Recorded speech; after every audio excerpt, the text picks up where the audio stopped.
Hi, Cynthia Allen here. Welcome to Move Better, Feel Better, the Feldenkrais Awareness Summit.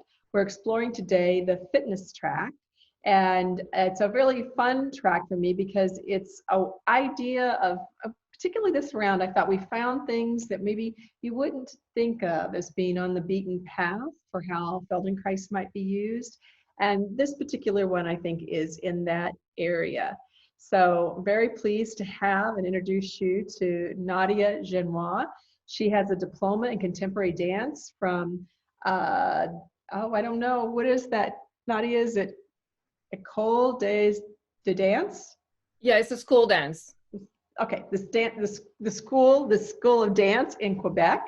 And then she also studied osteopathy from 2011 to 2014 at the Academy of Osteopathy in Montreal, Montreal.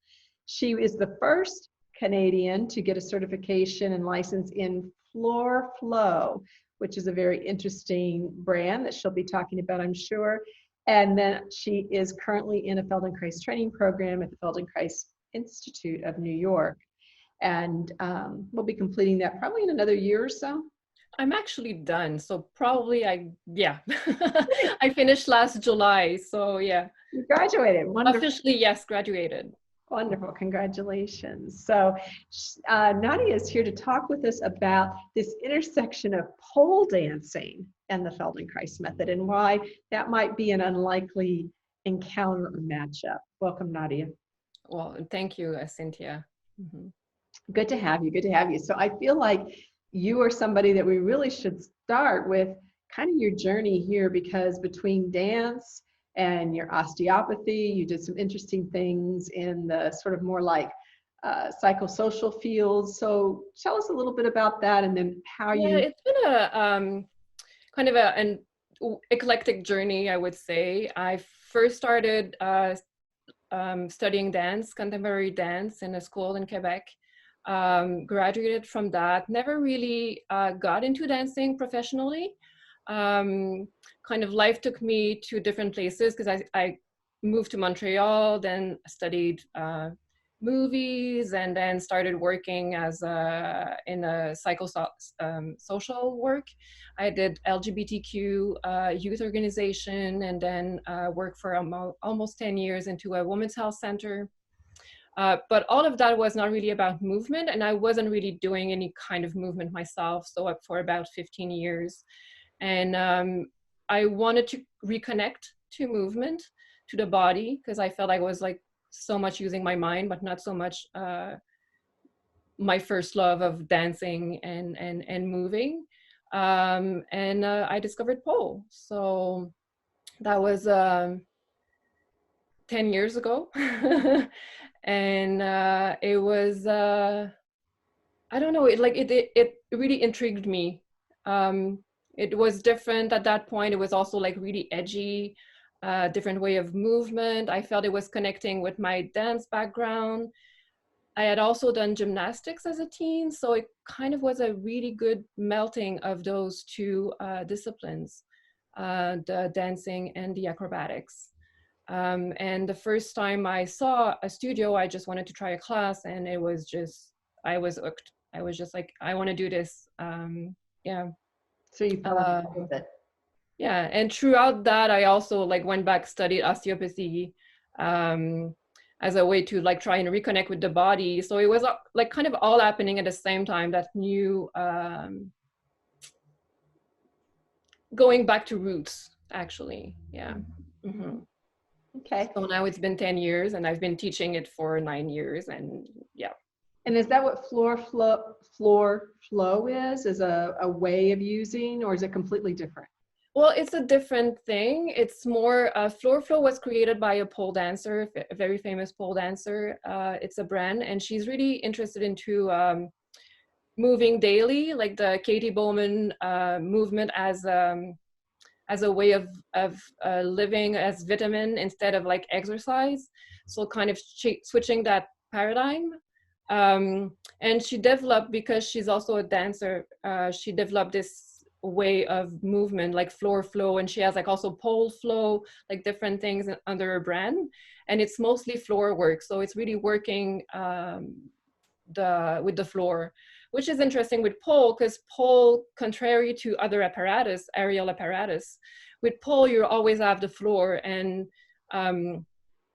there's really a connection of transitioning from floor to pole, pole to floor is a really important part of doing pole dancing. So it's not just about being in the air, it's also that connection.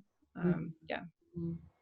So what really led you then to go to Feldenkrais, which seems like such a, another big jump sort of in a way. I mean, it's movement for sure. It's movement. Yeah. Yeah.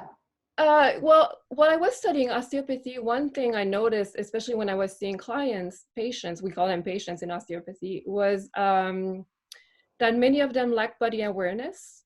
And that was a big thing for me, because I was coming from a movement perspective, and I was just like, how come most people are sedentary?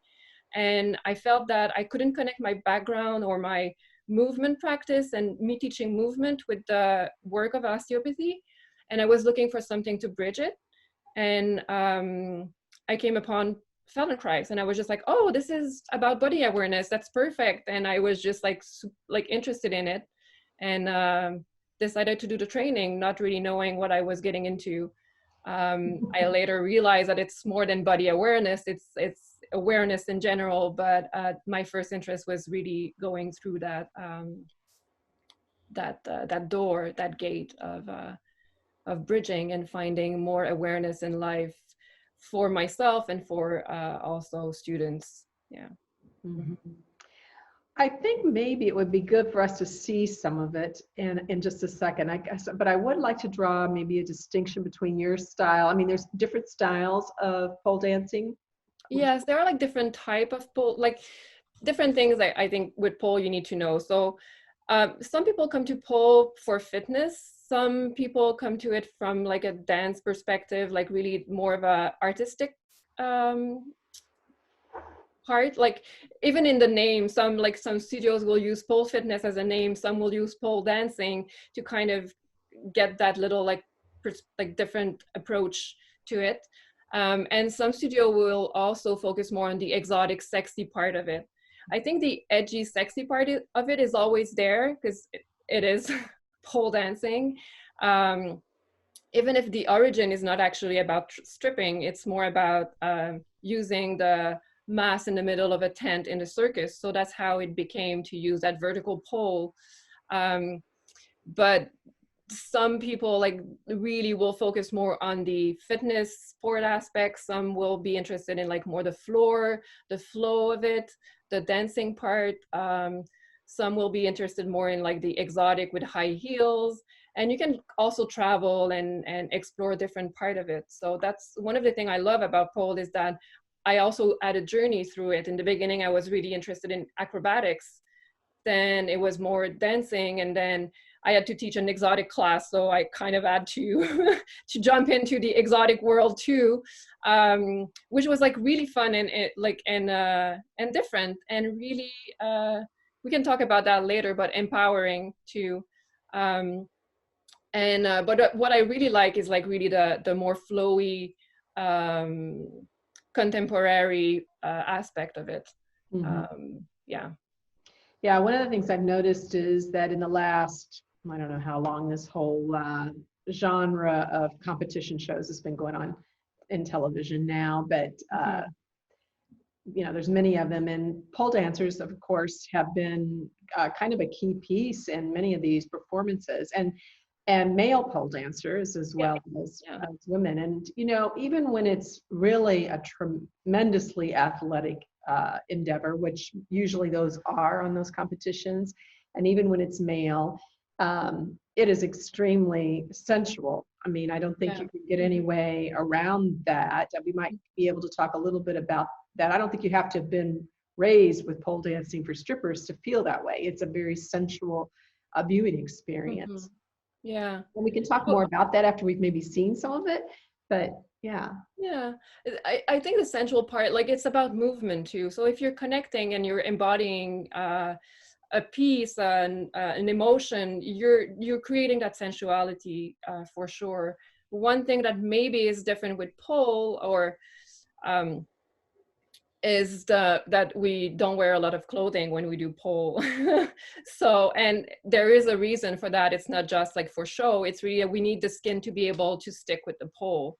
And it might not always be obvious, but even like the side, the ribs, the underarms, armpits, like the back, all of those parts, you really need to be able to hold on and have the skin touch the pole to be able to stick on the pole. So I think that's also part of that sensual or maybe more sexy, edgy part of it too. Mm-hmm. Yeah, that makes sense. I mean, clearly you can't have slippery clothes. You'd never make any grip to make things happen. So let's take a look at maybe, what would you like to start with? A video? I think it would be interesting to start about on the video that I have. It's a performance. It's actually a freestyle, so it was an improvisation that I did for a showcase that we do every year at the studio. So it's an occasion for students to, sorry, to show their craft, but also for us to give back to the community, because we always have like encourage like people to give donations, and then we give the money to a youth organization or women's organization. So that performance is really happen at that point. So you'll hear people screaming, because that's what happens in pole dancing. Very cheerful screaming, like when they see tricks. It's not a quiet as maybe when you go see a dance show, it's like usually really quiet. A pole is always like a lot of people screaming and like being rambunctious. So you'll see that, you'll hear that too. So let me see.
I love seeing your smile there, the end.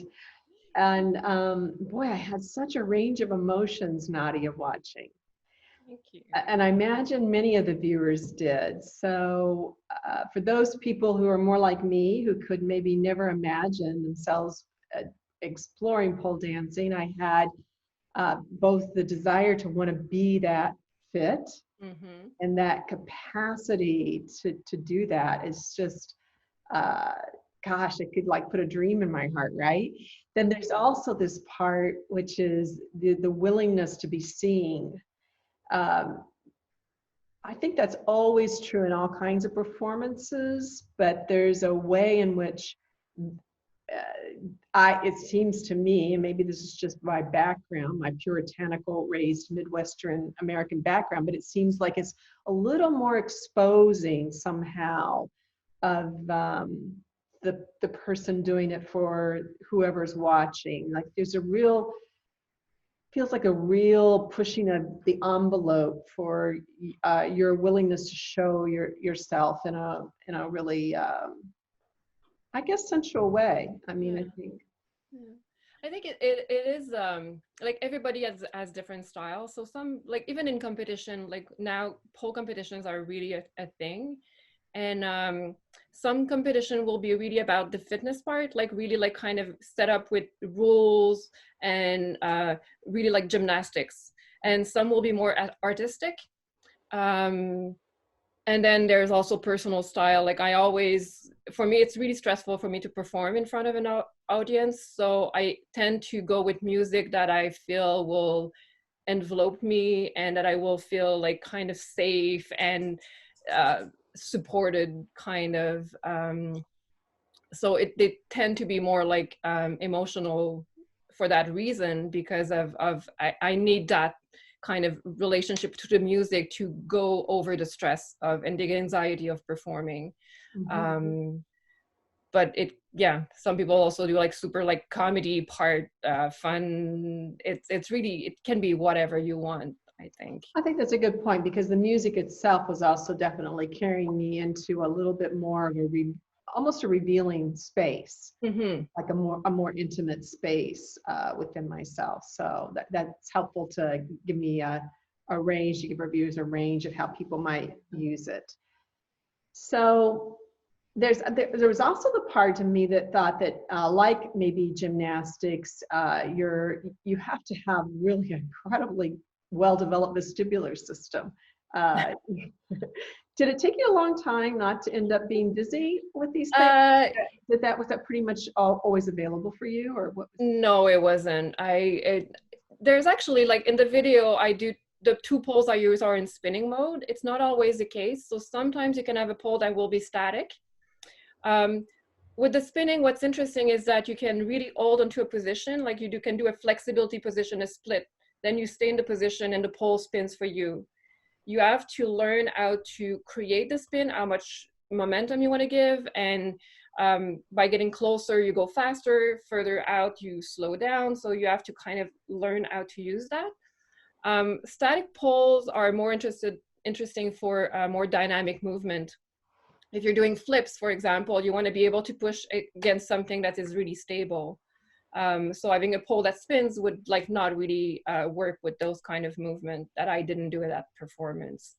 Um, but and if you do competition, you need to learn both type of poles, like the spinning and the static, and you need to showcase that.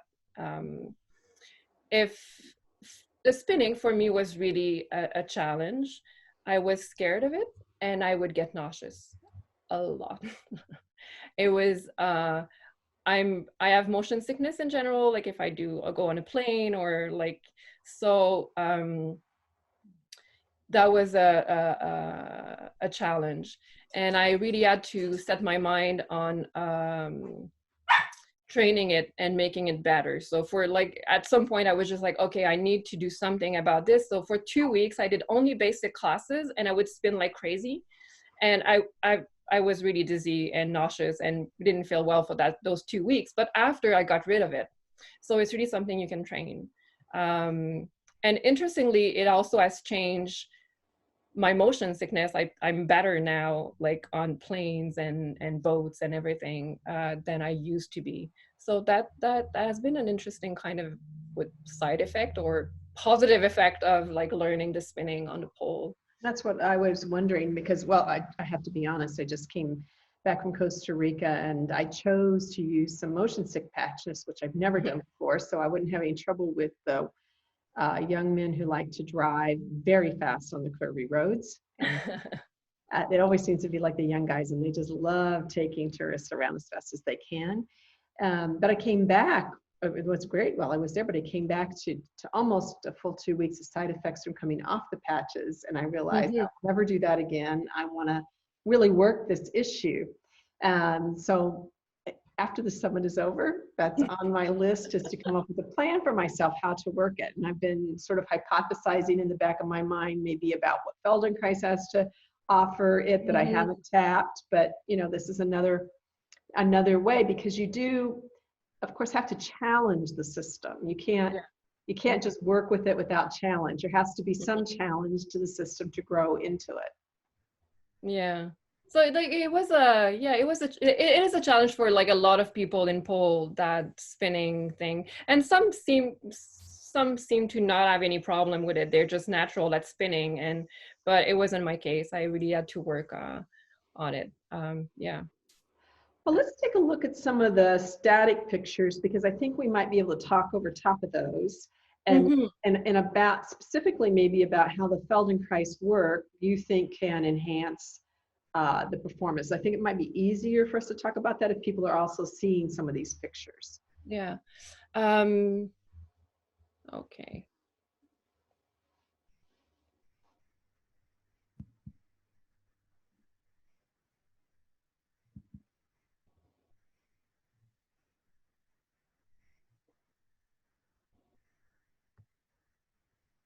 So can you see those? Yes, that's beautiful. So let me just change our view here so they can see both of us here. And you know, I'm not sure what you want to talk about in this picture, but here I'm looking at both your incredible strength. I mean, you have got strength in so many different planes and arenas in this photo, but also you've got incredible flexibility, which could lead for some people to some injury. So will you want to talk a little bit about this and what you think Feldenkrais? Yeah, so obviously Feldenkrais, the first thing it can help with is like body awareness. Like I talked about FloorFlow before. The woman who created FloorFlow, Marlo Fiskin, she says that that body awareness is actually probably one of the most undervalued element of fitness.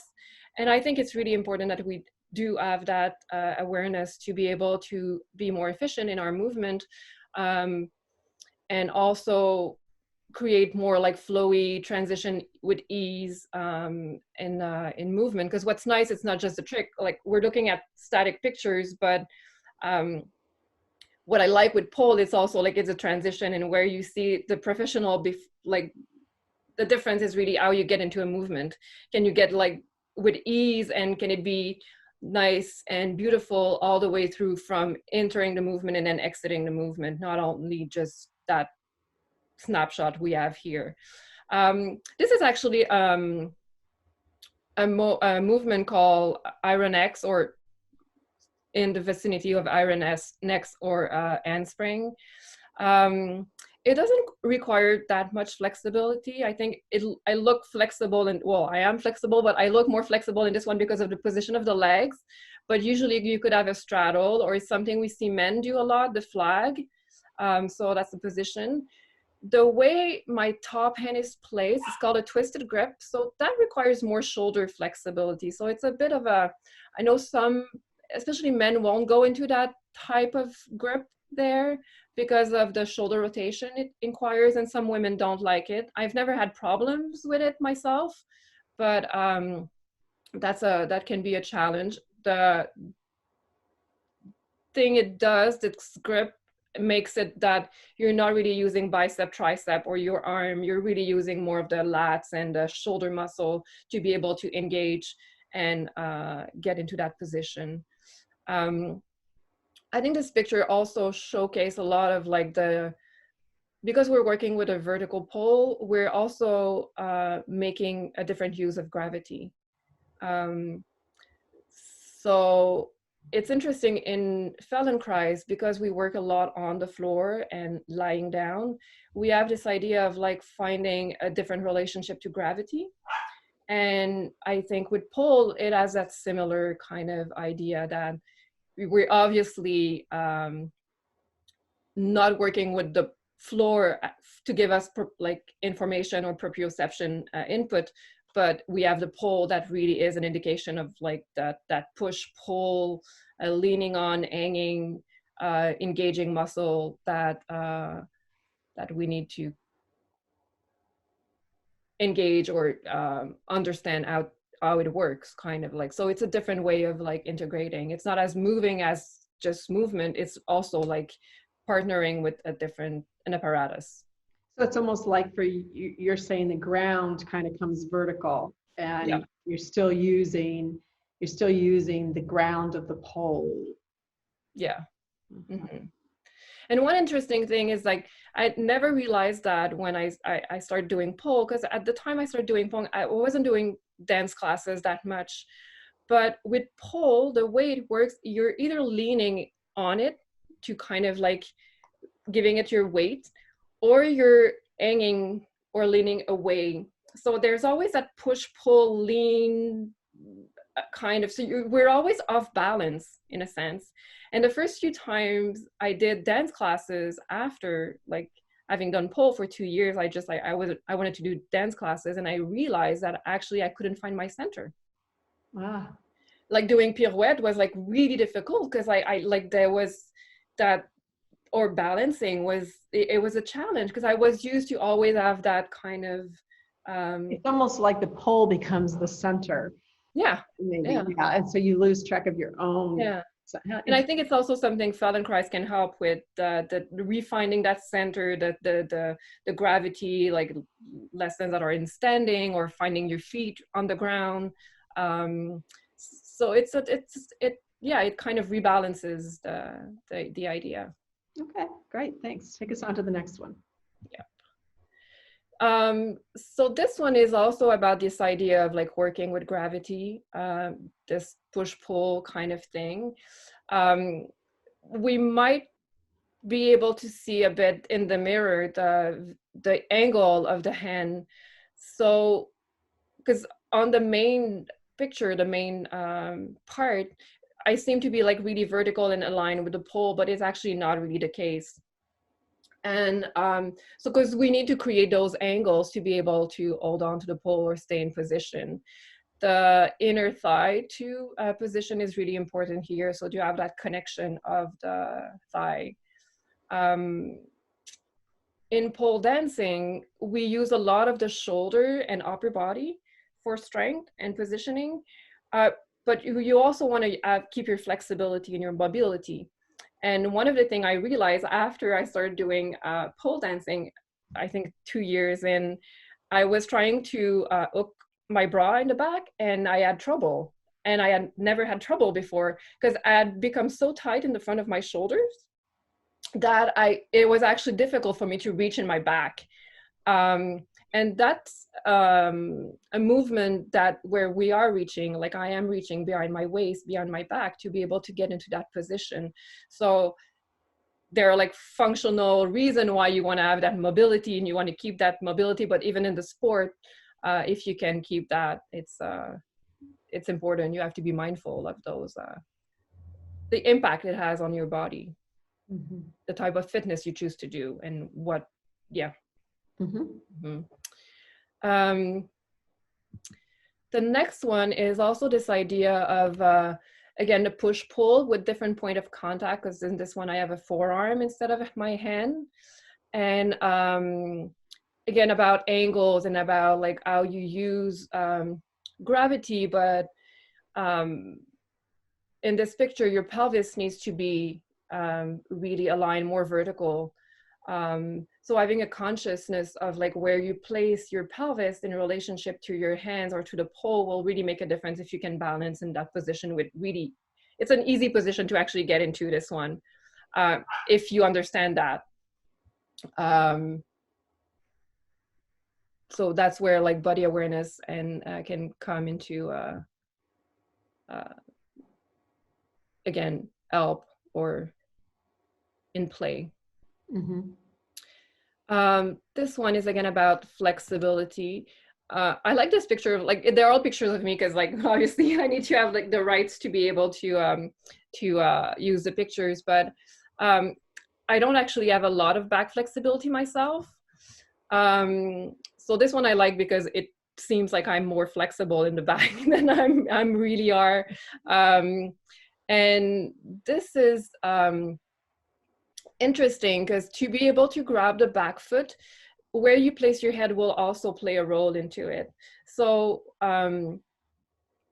where, like, for example, if my head was on the other side of the pole, I couldn't manage that position because you need the jaw to be able to push against the pole to be able to hold on to that one. So there's the elbow hook, and then so which requires flexibility, and then the jaw. So again, this idea of like, where do you place your head? Where do you place your eyes to be able to balance? I like, yeah, and I like also that you're just pointing out that while our minds might go to, oh wow, that's an incredible flexibility in the hips or the hamstring or the quad, or that it's really this whole body organization, which of course that whole body organization I would say is what Feldenkrais maybe is, incredibly good at. It's teaching people is how all the parts, one of the things is how all the parts of ourselves connect and work together. Yeah. And also like I mentioned the eyes. I think in a lot of Feldenkrais lesson, we pay attention to where our eyes go when we do the movement, or we will go like head in one direction, eyes in the other direction. And for more dynamic movement in pole dancing, it really makes a difference. Like sometimes like students will ask me like, I'm not able to get into that move. And I will say, well, look on the like toward the floor or look up. And then suddenly it changes everything and they're able to get into the movement. The trick. So I think developing an awareness or understanding also of how the eyes influence your range of motion and the ease in way and the way you can get into a movement is really interesting. It's something also that can help with pole and Feldenkrais. So this one is a different variation on the same idea of point of contacts again. I'll go directly to the next one because so that's not me. This is Yasmin. She's one of a teacher at the studio where I work. This is a move called Gennaro. It's actually a move I'm able to get into it, but when I do it, it's really awful. My body doesn't like it.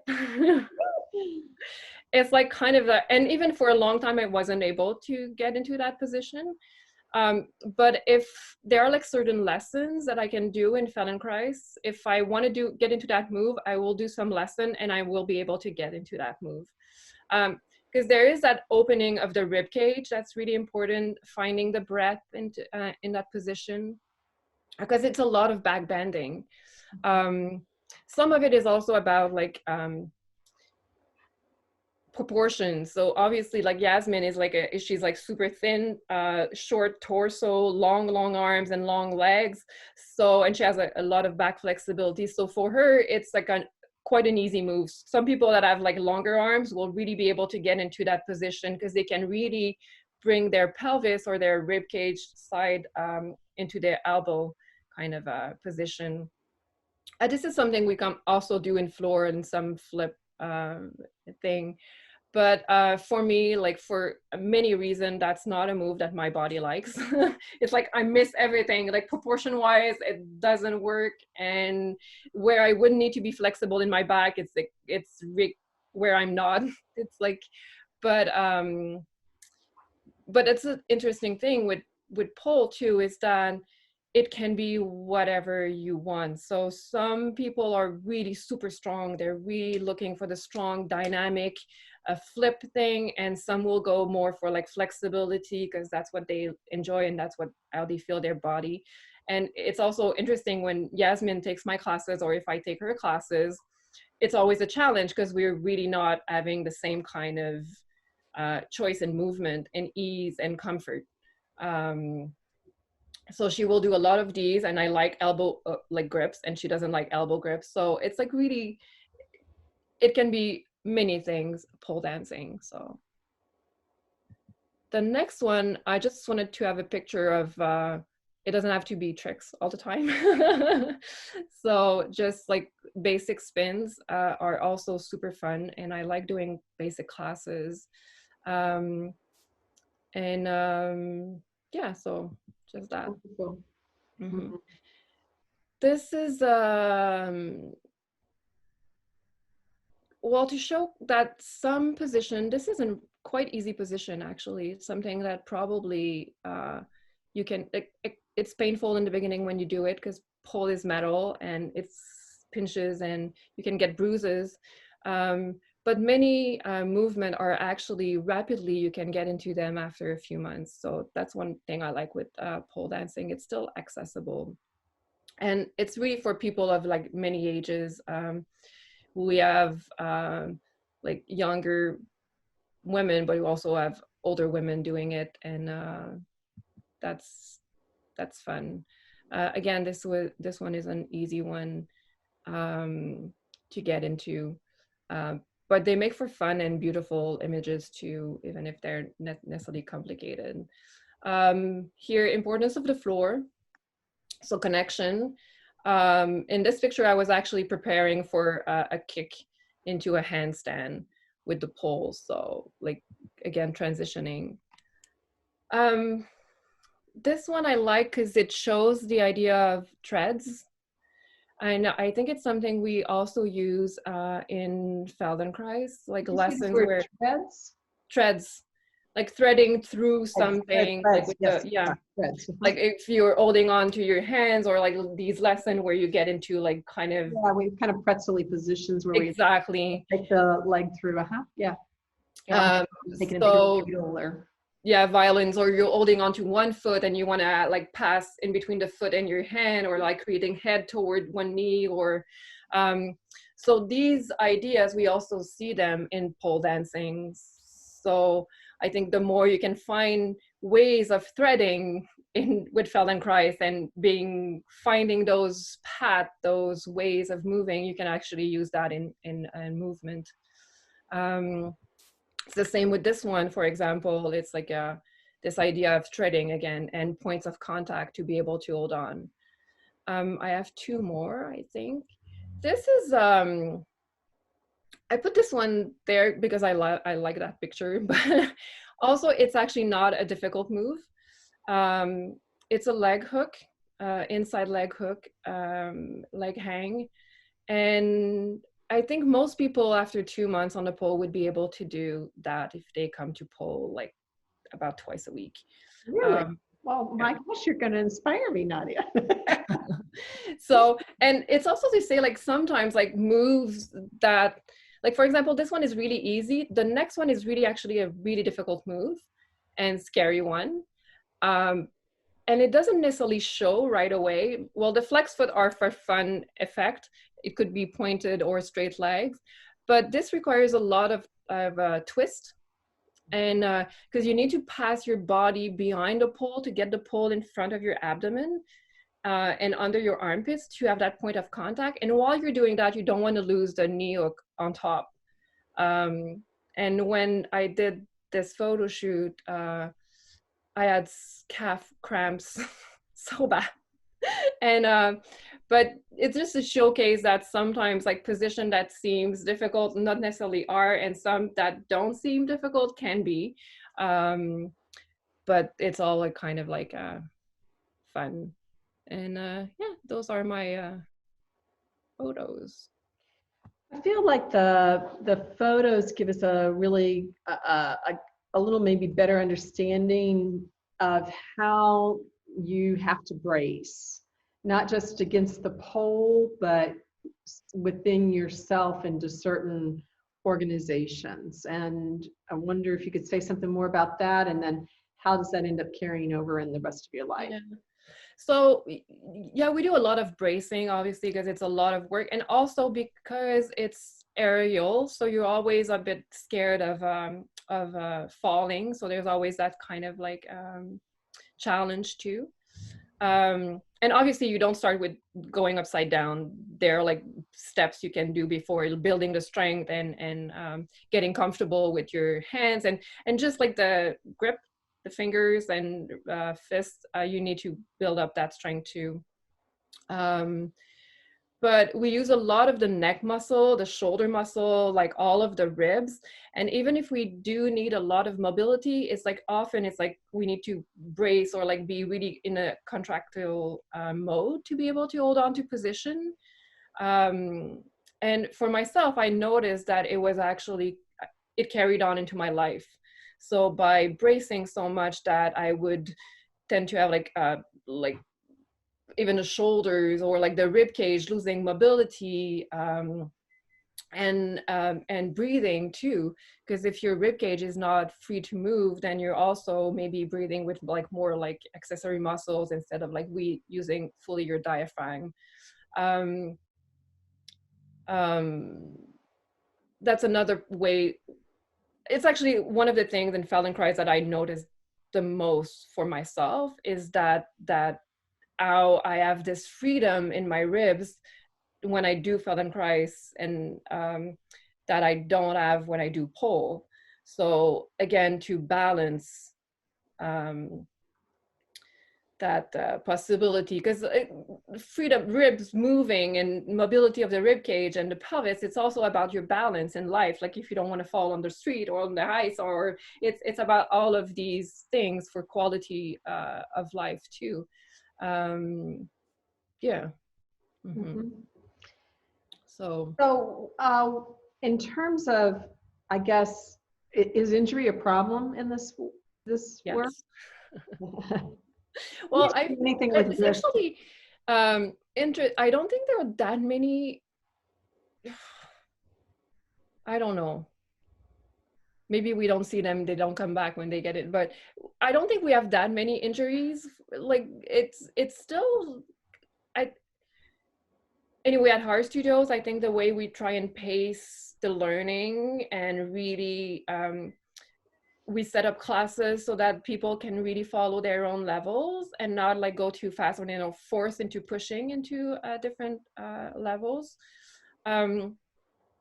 But yes, as we do any sport, it's like still it's a big thing. It's aerial. You have falls. You have like injuries, tendinopathy, arms often, wrists injuries. So maybe some Abs. sprains and Yeah. or things that people might identify as pulls. So, Mhm. what do you think the Feldenkrais work offers for that, or? Different things. I think if you can use Feldenkrais as a preparation to for sport, for like the activity you choose, be it pole or other sport, I think it has that if you know yourself better, you're more able to understand when you can push a bit, because obviously you need to push to build the strength. There is like that line, but like if you're going too far, that's when you get injuries. Or learning to know about yourself, because Feldenkrais is not about just movement or body awareness. It's also about learning how to take care of oneself. So if you know, like, for example, if I'm tired, it's not the right time for me to do certain type of movement that I know that requires of me more focus and more attention. So I've learned that to pay attention to those indication in my body, in my mind, in my emotional state, to not really kind of walk that line where maybe it's the difference between an injury and not an injury, like being okay. um, and I think Feldenkrais can also help with like after recuperating, like rehab kind of, to find the mobility again, to for example, 2 years ago during a photo shoot, I pulled a muscle in my abs. And after it happened, I couldn't really lift my arm. It was like super painful when I was lifting. Um, and I took a few days off and I was just like, oh, I'm going to be fine. And then I went back teaching a basic class. And after the basic class, my back gave up.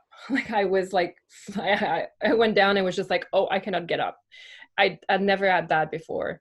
And I was thinking, okay, this is my body, telling me you're doing too much. You pulled an ab muscle. Now you need to rest. You need to take care of yourself, do other stuff, and not do pole. So it kind of like it forced me to stop and rethink the way I was training. And while I was doing the rehab, I would do a lot of like really lessons about coordinating flexors and extensors, for example, or like just like rebalancing muscular, like the nervous system to find more mobility and find specific Feldenkrais lessons that you're mentioning. Mm-hmm. Which is like a simple one, like a classic one, but it's like a simple can be challenging too. But it's just it really was. I would do minimal movement, like really just like turning just the head a bit, but it gave me slowly. I reacquired my mobility, I think, faster than if I hadn't done that. So it kept me moving and in my body without. It was like a nice way to ease back into movement and learn about myself. Mm-hmm. And the way I pushed myself. And you must have seen something. I mean, I know you're a lifelong explorer, and so we can see that, right, in everything that you've been doing up till now. But you must have seen something that appealed to you in the Feldenkrais work post your post-pole, post-osteopathy. Then it sounds like a lot of it has to do with this feeling of really coming back into yourself. Yeah. I think it's also the sense of community that I found in Feldenkrais, like that kind of like we're all going through a journey and we want to get better and be more, live full lives and develop our potential and be mindful and be aware and be all there present to really enjoy life. So that was it. And I think there is some of that in pole dancing too, that transformational mm-hmm. Aspect to it, that like it's body positive. It's like it's not about like it's not about how you look, it's about like what you can do, the way you can enjoy, like focusing on pleasure and ease and interestingly, like an example of that is I had a student a few years ago who wrote me a letter, and she was talking like that at some point in class I said something like, oh, I never thought I would teach exotic dance. That's not my thing. I wear barefoot, like I'm really a minimalist shoe, 5 fingers kind of like person in life. So wearing high heels, like with platform, it's really not my thing. But I had to do it because like there was no other teacher, and I was like kind of like been thrown into it, and I found joy in it. But I was talking about like, oh, I never expected that I would enjoy that. And one of my students actually heard me say that, and she got curious about it. And she decided to do an exotic class, a sexy class. And then after a few classes, she wrote a letter saying that she actually, the first time, she didn't even remember coming to class. She was like in a post-traumatic kind of space. And because for her, music and sensuality had always been linked to sexual abuse in her story. And that was actually, she found a way to come back to music and dance and be in her body in a safe, because it's all women and it's really like just like having fun and being playful with those kind of maybe stereotype and but it's all done in a really empowering way. So for her, it was like it was life-changing, actually. Oh, And I like I like that it can be that pole can be that. It can be a, like, it's not the experience of everyone, obviously, but it can be that, and that's what I like. um, I had students that were battling uh, trouble with like food, anorexia, or eating disorders. yeah, eating disorders. Thank you. Also, that poll actually gave them a sense of like being more capable in their body, and because it's not so much focus on a certain type of physic, of body type.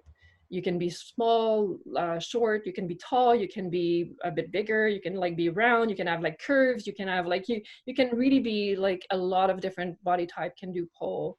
So it's like in dance, like in ballet, it's like all the same. You have that really typical way of body. But yeah, so I like that about pole, and I found that in Feldenkrais that it was also transformational for a lot of people, that they came to it because for many reasons. And it wasn't really my story in the beginning why I came to it, but I saw how it helped with anxiety and with being more focused on pleasure in the process instead of like the results. So Yeah, I think that leads to how you maybe find it helpful in performance because of that, being able to be really with yourself, and uh, yeah.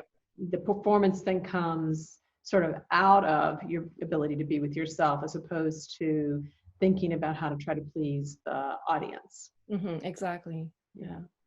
Well, it's lovely to hear about. And I think one of the things I really like about what's happening in all these kinds of more fitness oriented works in the last, 10 years, certainly 5 years, is the reach to try to make it more accessible to people that you would not typically think it would be accessible for. So I really appreciate that this is one of those works that is reaching out and saying, hey, it doesn't have to be a specific kind of person. You don't have to be somebody that Yeah, and a lot of women that come to pole, they actually say that they don't like going to the gym. They're looking for something that will be more playful, and there's so much variety. And it's always the feeling in a class in pole, like is that kind of cheering each other, like kind of like, oh yeah, you managed to do this move, and it's like kind of like it's really is a positive mindset that I find. So yeah, and and I some people think don't it's like it, but that's okay.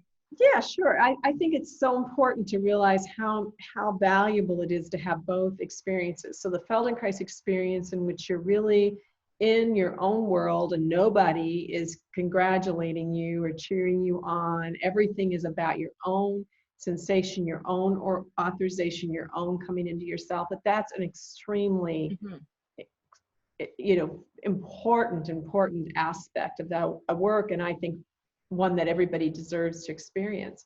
And then I hear you bringing forward also this experience of community that cheers you on, that notices every little small increment of improvement, that's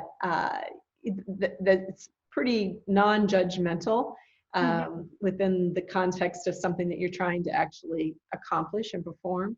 Yeah. So both experiences are so important, and for each of us, we may not have had one or both of those. So it would be a way to reach out and get one of those, depending on what your background Yeah. is. Yeah. Uh-huh. It's Yeah, nice. I think it's complementary for sure. Yeah. Mhm. Yes, that yeah. Mm. Well, I really enjoyed it, Nadia. This has been a great little Thank discussion. Yeah, it was fun. It was Yeah, fun. I'm glad to have been watching you a bit on Facebook, and glad to have you in the Feldenkrais community. Where do you think you're going to go with your Feldenkrais work? Uh Did I catch you completely by surprise, didn't I? no, but like since I graduated, I've been I think doing osteopathy and Feldenkrais back to back, and there was a lot happening in my life also throughout this, so that since the graduation, I kind of like been really slow at integrating and building my practice. So now like I found a space, and now I'm kind of like looking forward to make that more of a part of my life. Yeah, but I'm in movement, and I'm in the process of doing things. And even if I know my rhythms might seem slow to some people, like it feels good. So it's like it's on my own terms and with like the way I want to do it. So it's yeah, putting my needs in priorities. So that's good. Absolutely. But, you know, people take Feldenkrais trainings for so many different reasons. And I have learned to be less and less judgmental about that. And sometimes the reason people take them is not the reason that they end up, that really is ended up why they really took it, you know, that it changes in time. Yeah, it's interesting. I wanted to say when I started Feldenkrais, I wanted to be like for it to be a bridge between movement and osteopathy. But now it's not that bridge. It's like it is its own thing, and it's what I want to do. So and it wasn't the reason I did it in the beginning. Yeah. So yeah. Yeah. So, you know, whatever people do with it, some people integrate it into, you know, their life's passion before, and it may not be super recognizable, but the threads of it are there. And some people go wild in establishing a Feldenkrais shingle and a practice based just in more in that. And some people, you know, really just did it for their own health and their own transformation, and that's fine too. So Yeah. whatever you do with it, it's fine. I'm cheering you on. Good. Thank This is me clapping for you, going, "Oh, go Nadia!" In whatever way you want to do it, whatever way you want to do it. you. Well, we've been asking speakers to say maybe a quote that is inspiring them in their life right now. I wonder if you could give us one. Yeah. Mine is actually I first heard it's from a dog trainer. I got a dog about a year and a half ago, and it proved to be a challenge that I didn't envision, the training of a dog. And it took me through a journey, and it's interesting that now I found a way of training my dog that's more Feldenkraisian than yeah, than I thought it would be in the beginning. So it's like it's interesting. But so the quote, I don't even know if it's from her because I've heard it after, but it's and now I have a blank, and I wrote it to make sure that I would not have a blank. Okay, so it's be brave enough to be bad at something new. And so be brave enough to be bad at something new. And I think for me, not focusing on performance and accepting that I'm learning, that I'm beginning a practice in Feldenkrais, and it's like humbling, and I want to learn, and it's different, and I'm trying new stuff, and I'm doing this dog training thing, and it's all fun. But and even the interview is like getting me out of my comfort zone, so that you don't have to be perfect or to do it, just do it and have fun and enjoy. And anyway, that's my quote. You want to give your dog trainer credit? Yeah, her name is Susan Garrett. Okay. She does training online. So yeah, thank you. Well, yeah, I think, you know, this kind of goes back to something you said about pole dancing, is that, you know, you have to have an edge, you have to challenge yourself, you do have to build muscle, you do have to build organizational patterns. And so I appreciate you, when I contacted you and said, you know, would you be willing to do this summit, that you know, I'm sure you had a moment's pause or two before you said yes. But well, I wanted to do it. I was just like, do I really have something to say? But yeah, but it was just like, wow. So thank you for asking me. Yeah, you're quite welcome. It's a pleasure to have asked you. So we've been talking with Nadia Genois, and it's been very exciting to have this new topic, well, not a new topic for us in the Feldenkrais world, of pole dancing. And of course, you've been part of the Move Better, Feel Better Summit, and we're glad to have you. Hope you will tune in for the panel discussion, in which we will be looking at the 3 topics in this track and this theme. And I think they kind of go together, and particularly I think gyrotonics and pole dancing go together. I think they could really complement each other well. So, maybe we'll pick that up and talk about that a little bit more in the panel discussion. So thank you so much, Nadia. It was a pleasure again having you. And I guess we'll just tune out and say goodbye and talk Thank to you. y'all soon. Thanks.